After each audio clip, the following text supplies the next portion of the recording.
184 गलियां होती हैं सूरज की, और एक गली को कितनी देर में पार करता है? 48 घंटे और 48 मिनट। इसका मतलब है 2 दिन और 1 मुहूर्त में सूरज पूरा पार करता है।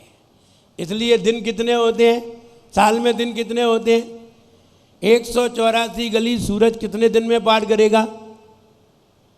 जब एक गली को पार करने में 2 दिन 48 मिनट लगते हैं, तो 184 गली को पार करने में कितना समय लगेगा? कितने दिन लगेंगे? 368। कितने दिन? 368 और 184 मुहूर्त। 184 मुहूर्त के दिन बनाइए। एक मुहूर्त 48 मिनट का होता है, और एक दिन में 30 मुहूर्त होते हैं। 30 छंग 18, 6 दिन हुए, 6 दिन बढ़ गए। ये 6 दिन बढ़ जाते हैं और 8 दिन वो बढ़ गए।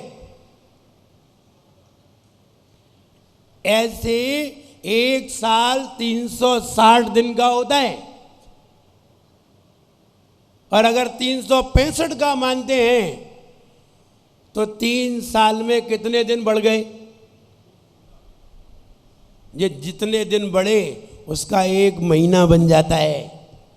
इसलिए 3 साल में 1 लौन का महीना बढ़ जाता है। क्यों बढ़ता है? किसने बढ़ाया? ये वैज्ञानिक आज तक नहीं बता पाएंगे कि कैसे बढ़ता है। ये आज तक नहीं बता सकते, क्योंकि अभी तक तो ये यही सोचते हैं कि पृथ्वी घूमती है, सूरज घूमता ही नहीं है। इन्हें मालूम ही नहीं है कितनी गलियां हैं और सूरज एक गली को पार करने में कितना समय लगाता है, और ये समय ही उसका कितने दिन बनाता है, और कितने घंटे बढ़ जाते हैं उतने दिन बढ़ जाते हैं। ये दिन बढ़ जाएंगे तो कहाँ जाएंगे? धीरे धीरे बढ़ के 3 साल में 1 लौन का महीना।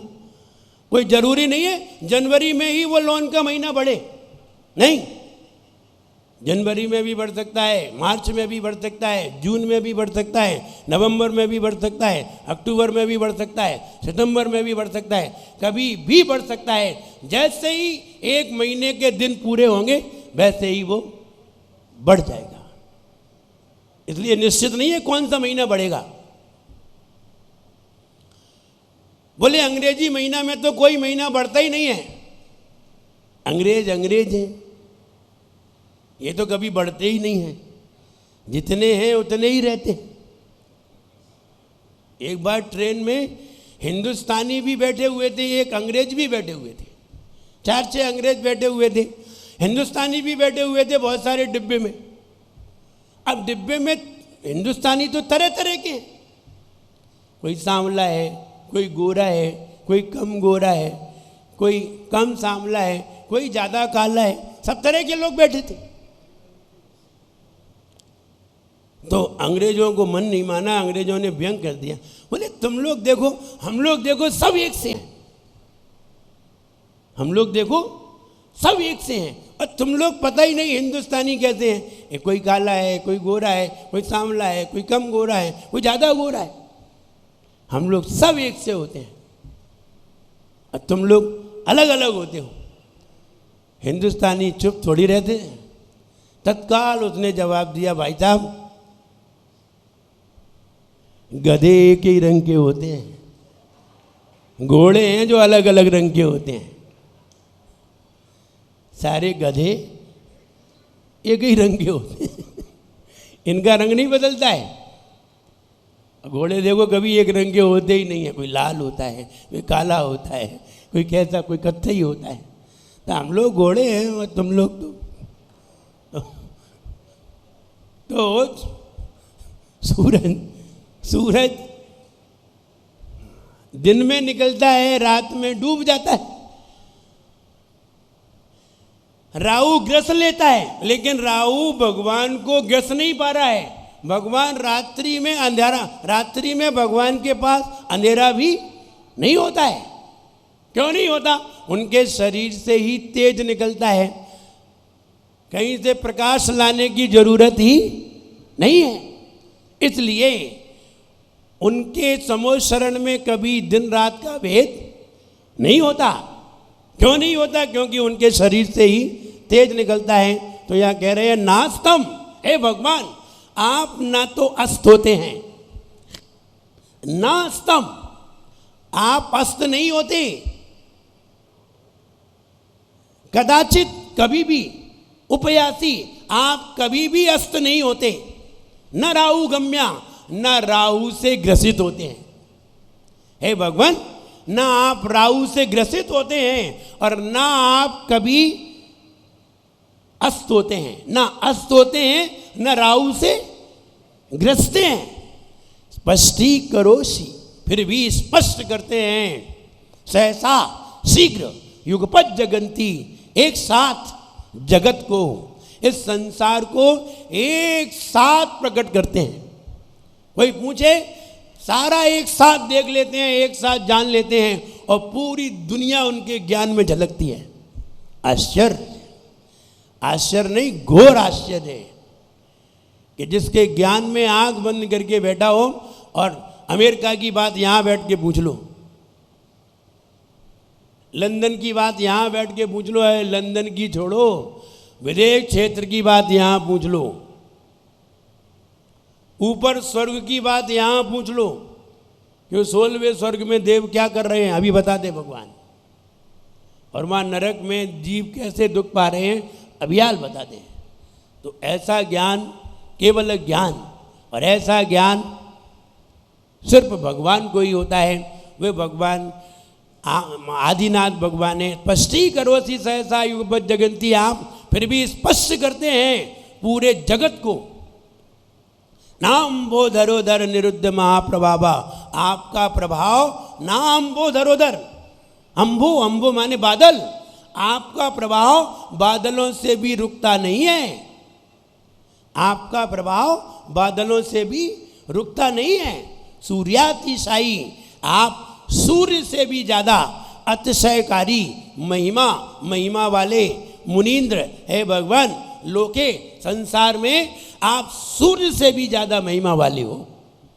सूर्य की क्या महिमा है, दिन में उजाला करता है, रात में डूब जाता है, राहु से ग्रस जाता है, बादलों से ढक जाता है। सूर्य से आपकी महिमा तो सूर्य से भी ज़्यादा है, आपकी महिमा तो सूर्य से भी महान है। सूर्य तो दिन में रहता है, रात में डूबता है, राहु से ग्रसता है, बादलों से ढकता है। आप न राहु से ग्रसते हैं, न बादलों से ढकते हैं, न दिन न रात्रि में अस्त होते हैं। आपकी महिमा सूर्य से भी ज़्यादा अतिशयकारी है। क्लियर? हे भगवान, अर्थ देख लीजिए। हे भगवान, आप न अस्त होते हैं, न राहु से ग्रसते हैं, न बादलों से ढकते हैं।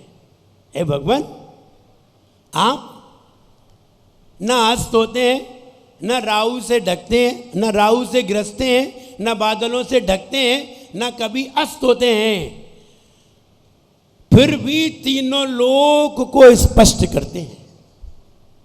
फिर भी तीनों लोक को आप बताते हैं, आपकी महिमा तो सूर्य से भी ज़्यादा अतिशयकारी है। आपकी महिमा सूर्य से भी ज़्यादा अतिशयकारी है। ओम ह्रीम ह्रम नमो अट्टंग महानिमित्त कुशलनम। ऐसे मुनि महाराज जिन्हें 8 महानिमित्त ज्ञान है। निमित्त समझिए, निमित्त किसे कहते हैं? एक कारक होते हैं और एक सूचक निमित्त होते हैं। एक कारक निमित्त करने वाले, एक सूचक निमित्त सूचना देने वाले। सूचक निमित्त और कारक निमित्त में इतना अंतर है। हमारे बेटे हैं, बेटी हैं, बहू है, मित्र हैं, भाई हैं, पिता हैं, माँ हैं, ये कारक निमित्त हैं।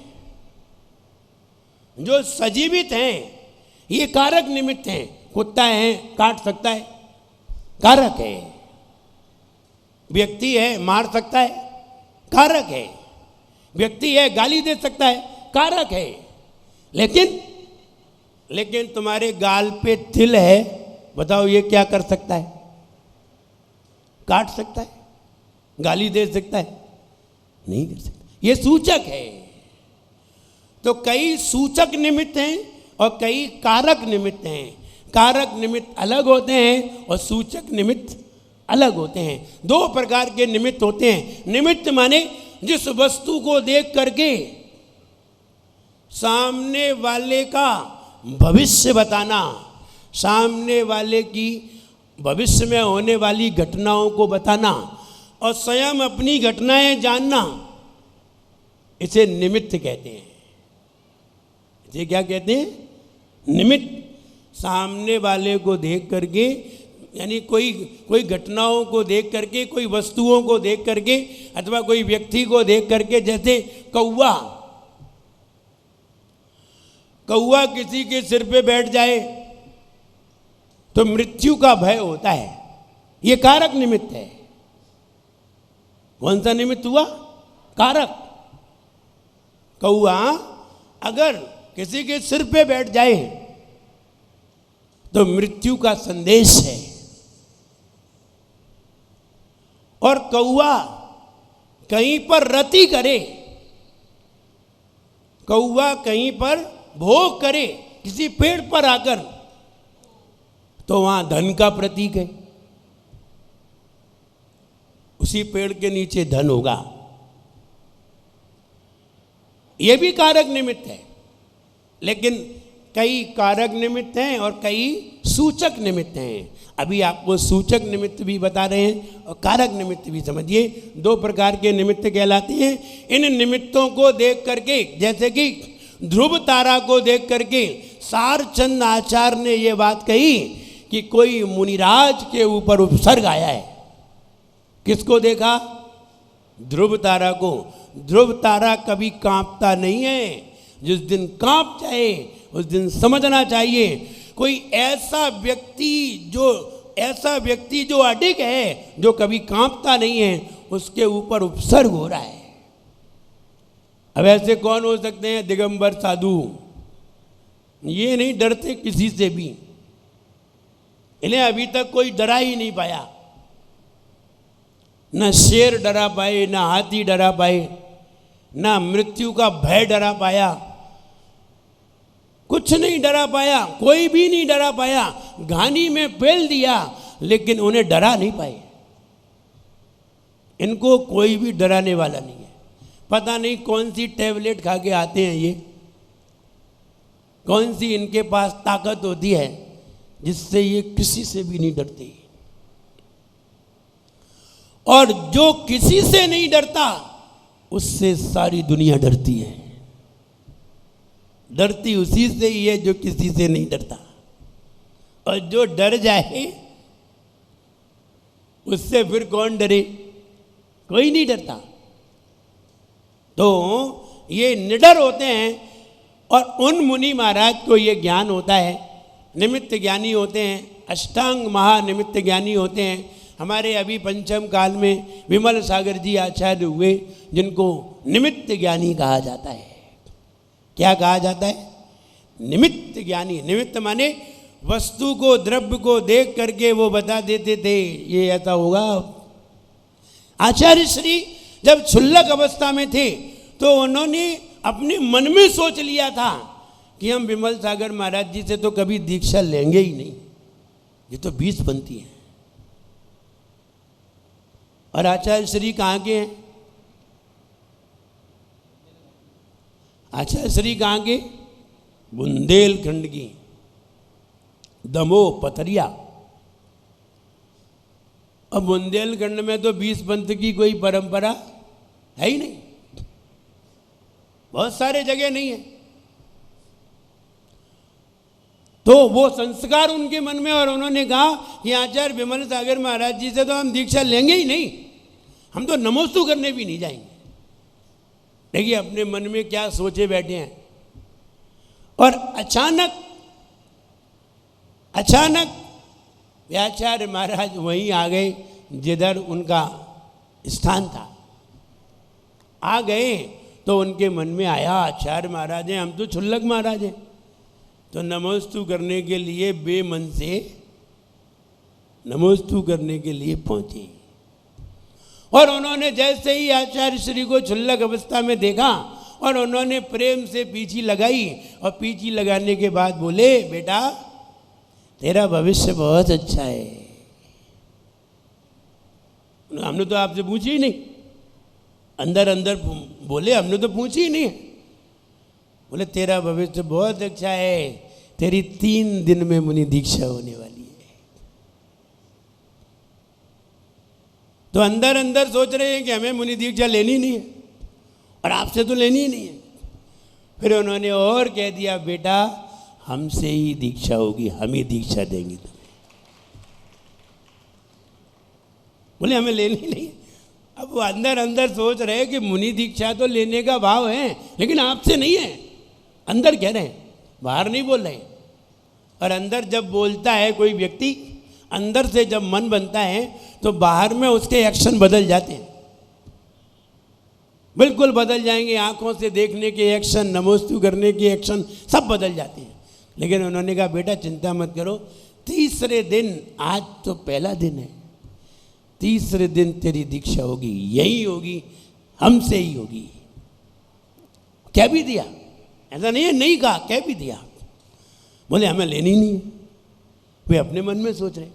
और जब ऐसा सोच करके चले गए, उन्होंने आशीर्वाद दिया और बोले कि जाओ आहार करने के लिए जाओ। आहार करके आए। रात्रि को जब विमल सागर महाराज के पास बैठे और सामायिक की, और वहीं सामायिक की, वहीं सो गए। आचार्य विमल सागर महाराज रात्रि में 12 बजे के बाद उठे, 12 बजे 11:30 बजे उठे, और उठ करके उन्होंने अपनी माला निकाली और चालू। और वे वहीं लेटे लेटे बार बार चटाई में से देखते रहे, अब सो जाएं, अब सो जाएं। उनकी माला तो खटपट की आवाज़ आती ही रही। जब 4 बजे तक माला चलती रही, 4 बजे तक तो वे सोए नहीं, बार बार देखते रहे। बोले अब सो जाएंगे, आवाज़ आती रही, आवाज़ आती रही, सोए नहीं। और सवेरे वो सामायिक में बैठे हुए थे, ध्यान अवस्था में बैठे हुए थे। महाराज भी सामायिक कर रहे थे क्षुल्लक अवस्था में, और देख करके उनके मन में आया, धन्य है ऐसी तपस्या जो 12 बजे उठ करके 4 बजे तक जाप करते हैं।